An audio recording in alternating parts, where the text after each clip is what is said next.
Alors, je tiens aussi à rendre grâce et gloire à Dieu pour tous les pasteurs qu'il a disposés dans ma vie et en particulier pour, on va dire, le pasteur principal que j'ai ici, parce qu'il y en a en France, aux États-Unis, qui viennent d'Europe également, et toute la gloire revient à Dieu, à Jésus, à son Saint-Esprit, qui a vraiment déployé des moyens internationaux. J'aime à dire, l'affaire est internationale et toute la gloire revient à Dieu, à Jésus-Christ, à son Saint-Esprit. Merci Seigneur encore pour toutes les bonnes faveurs, mesures et tous les cœurs et les aidants que tu as disposés pour moi. Je t'en rends grâce et gloire éternelle, mon Dieu, toute la gloire t'en revient. Merci Seigneur. Et surtout, je vais parler du pasteur cher à mon cœur, mon pasteur chéri d'amour. Et bien sûr, avant tout, c'est mon Seigneur Jésus, qui est le seul et vrai et bon pasteur, comme il est écrit en Jean 10. J'aime à citer verset 10 et 11, c'est le verset 11 précisément qui le dit, mais j'aime à citer verset 10 et 11 parce que ça permet de bien comprendre le sens du propos de ce passage biblique que je vous invite à lire dans vos Bibles. Donc mon Jésus d'amour, c'est mon seul vrai et bon pasteur, celui qui passe avant tous, et mon pasteur chéri, mon Jésus d'amour chéri, et aussi il y a un pasteur qui est celui que j'ai le plus côtoyé jusqu'à maintenant, et que Dieu a toujours disposé dans tous les moments d'épreuves et difficiles que j'ai vécu, tous les moments d'épreuves, on va dire de drame familial ou autre, et Dieu m'a toujours béni en me permettant même d'aller jusqu'à séjourner chez lui, un peu comme Dieu me mettait à cœur de monter chez lui comme on va aux abris. Et je rends grâce et gloire à Dieu pour ça, quand Dieu m'a bien sauvé la vie à plusieurs reprises par ce biais. Donc toute la gloire revient à Dieu, à Jésus-Christ, à son Saint-Esprit, pour tout ce qu'il a fait pour moi, pour toutes les fois où il a sauvé ma vie, et aussi parce qu'il a disposé le cœur de ce pasteur et de d'autres personnes afin de m'amener jusque chez lui, puisqu'il est vraiment dans la partie pratiquement opposée de l'île par rapport à la partie où moi je vis. Donc je précise que je vis en Guadeloupe, et je vais parler justement d'un événement marquant qu'il y a eu jusqu'en 2009 en Guadeloupe. C'est que le mouvement LKP, je précise que mon propos ne vise personne, au moment du mouvement LKP, on va dire, il y a eu un soulèvement de la population et qui a provoqué des émeutes. S'en est suivi bien sûr le décès d'un des militants, mais dans ce mouvement d'émeute, il y a eu un moment, je me rappelle que la veille des émeutes, j'étais en prière et le Seigneur m'a fait comprendre qu'il fallait que je monte aux abris, à savoir que je monte chez mon pasteur. Alors ça peut paraître banal à certaines personnes qui vont s'interpeller, peut-être s'interroger sur le sens de mon propos, mais moi je sais que c'est vraiment Dieu qui m'a mis à cœur de monter chez mon pasteur. Disons qu'il y a mon église et juste en face il y a ce qu'on appelle la maison pastorale, et dans cette maison peuvent séjourner ou résider des chrétiens. Et donc, il était possible dans mon cas que je puisse séjourner dans cette maison pastorale, la maison où vit mon pasteur. Et je remercie vraiment Dieu d'avoir disposé tous ces moyens, dépêché tous ces moyens et tous ces cœurs en ma faveur, parce que ça m'a sauvé la vie.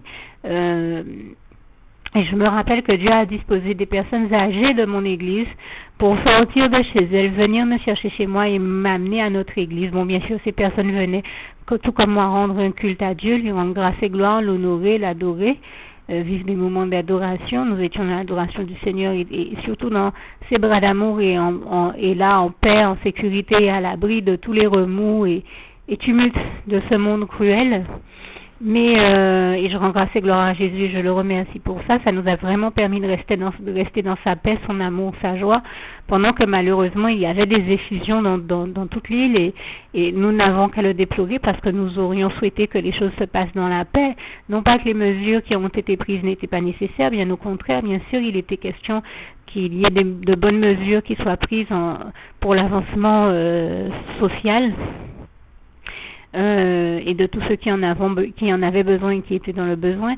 Bien sûr, nous aurions préféré que tout cela se fasse dans le calme, la paix et sans qu'il y ait nécessairement de décès en bout de course.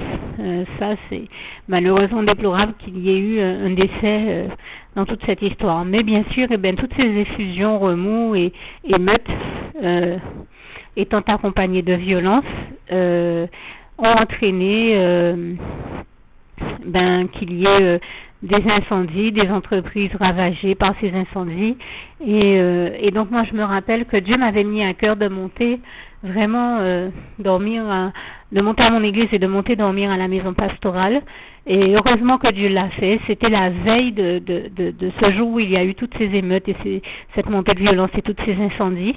Et d'autres personnes ne comprendront peut-être pas pourquoi, mais moi je vois vraiment que là où c'est peut-être rien pour d'autres personnes, pour moi c'était beaucoup, parce que dans mon cas je suis asthmatique. Et dans ce climat d'émeutes, de violence et d'incendie, malheureusement les protagonistes ont fait partir, c'est-à-dire que là où est située ma chambre, il y a derrière une nationale qui passe, une route nationale qui passe. Et sur cette route nationale, la portion de route qui passe derrière ma chambre, sur la portion de route nationale qui est juste derrière ma maison, donc il y a eu pas moins de 6 départs de feu.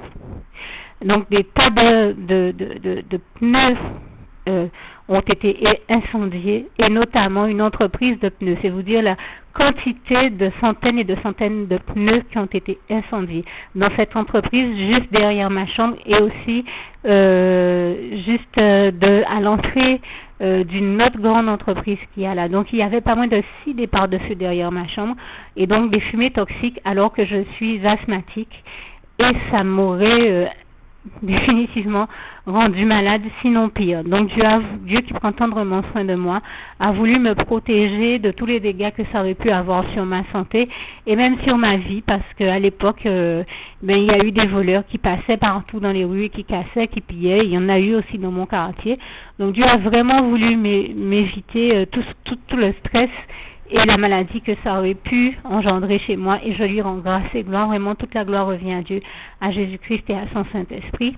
Et je lui rends aussi grâce et gloire, donc non seulement parce il a pris tendrement soin de moi et qu'il prend tendrement soin de nous tous dans son grand amour et sa bienveillance envers nous tous, et dont je viens de parler, le témoignage que je viens de faire le démontre bien, mais aussi pour avoir, comme je le disais tout à l'heure, disposé le cœur de tous les aidants nécessaire, et notamment celui de mon pasteur qui, chaque fois que j'ai vécu des épreuves, aurait pu avoir le réflexe de me dire non, je ne t'accueille pas chez moi ou à la maison pastorale. Non, Dieu lui a donné la force et lui a mis à cœur de toujours m'accueillir, même quand je pensais que j'allais peut-être être rejetée. Dieu lui a mis à cœur de ne jamais me rejeter. Il m'a toujours accueilli chez lui, et ça, je dis un gros rouleau bravo à l'Éternel, mon Dieu, à Jésus, à son Saint-Esprit, qui a rempli son cœur de bonté de la sorte.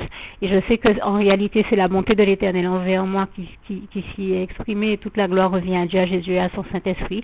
Et je demande à Dieu de bénir aussi ce pasteur ainsi que tous les autres qu'il a disposés dans ma vie, et tous les cœurs qu'il a disposés en ma faveur. Et c'est l'occasion pour moi de dire que très souvent on parle des faux prophètes, on parle de faux pasteurs, on critique toujours les pasteurs, mais on ne reconnaît jamais ce que les pasteurs font de bien, et on ne reconnaît jamais qu'il y a aussi de vrais prophètes et de vrais pasteurs, de vrais et de bons pasteurs. C'est une réalité, on ne le dit pas assez. On entend critiquer les pasteurs, mais on n'entend jamais les chrétiens dire eh bien mon pasteur, il a bien lutté avec moi en prière, il a bien fait ceci, il a été bienveillant, il m'a bien aidé, Dieu l'a disposé pour m'aider. Si d'autres chrétiens ne le font pas, moi je le dis parce que j'entends beaucoup les chrétiens critiquer les pasteurs, mais ils oublient de voir tout le bien que Dieu leur fait à travers ces pasteurs-là. Moi, en tant que chrétienne, je prends le temps de le dire, de dire à Dieu merci pour tout le bien qu'il m'a fait à travers tous les pasteurs qu'il a disposés dans ma vie, et en particulier celui dont je viens de parler. Je lui demande de les bénir. Tous ces jours, je reconnais que mon pasteur a bien lutté avec moi en prière, qu'il m'a bien accueilli chez lui, et que chaque fois que c'était nécessaire, il a été un véritable instrument de bénédiction entre les mains de Dieu pour moi. C'est pour ça que je demande à Dieu de le bénir abondamment, puissamment, richement en retour. Et je le dis encore, toute la gloire revient à l'Éternel, mon Dieu, à Jésus-Christ et à son Saint-Esprit. Merci Seigneur pour toutes les bonnes mesures et faveurs que tu as prises à mon endroit.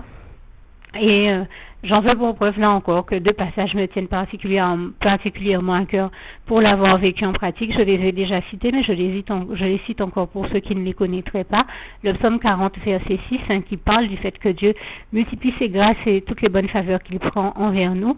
et Job 5, versets 8 à 9. Je vous invite vraiment à aller lire ces passages bibliques dans vos Bibles, dès que possible, et que le Seigneur vous bénisse tous. Merci Seigneur, en tout cas je t'aime, merci pour toutes ces bonnes choses et bonnes faveurs que tu as prises à mon encontre, je t'aime. Alors je précise, par principe, on ne sait jamais à toutes fins utiles, que je suis guadeloupéenne, donc j'ai à cœur vraiment la situation de mon pays et de ceux qui y vivent. La population guadeloupéenne est une population, et caraïbéenne de manière plus générale, est une population chère à mon cœur. Vraiment, j'aime les gens de mon pays, je les aime viscéralement, au-delà de ce que j'aurais pu penser, quoi. Je me suis rendu compte en voyageant que j'aime vraiment mon île, j'aime vraiment cette population qui est chaleureuse, j'aime vraiment notre culture guadeloupéenne, parce qu'on a une culture propre, on le dit peut-être pas assez, dont Dieu nous a bénis, et je lui rends grâce et gloire encore, parce qu'il y a quand même des choses que l'on vit et qu'on ne le voit qu'en Guadeloupe, et spécifiquement en Guadeloupe. Quand je vois la beauté de cette île et de tout ce qu'elle renferme, comment Dieu nous a bénis, quand je vois comment l'un de mes pasteurs qui vit à Paris, quand il vient en Guadeloupe, me dit, mais je suis heureuse, parce que c'est une femme pasteur, je suis heureuse parce que Dieu m'a envoyée au paradis. Quand je viens ici, j'ai la sensation d'être au paradis, ou en tout cas que Dieu me donne un avant-goût du paradis qu'il nous réserve. Bon, ça bien sûr, je le précise, je considère que si Dieu a mis tout ce temps à construire cette terre et qu'on y voit d'aussi belles choses, mais à plus forte raison, les choses merveilleuses que nous verrons au paradis, dans les cieux, seront encore plus extraordinaires. Donc je pense que ce n'est qu'un avant-goût du paradis, mais alors il faut reconnaître qu'il est déjà excellent, et je rends grâce et gloire à Dieu qui est, pour moi, toute la gloire lui revient parce que c'est lui l'excellence même, l'excellence au-delà de toutes les excellences, et toute la gloire revient à l'Éternel notre Dieu.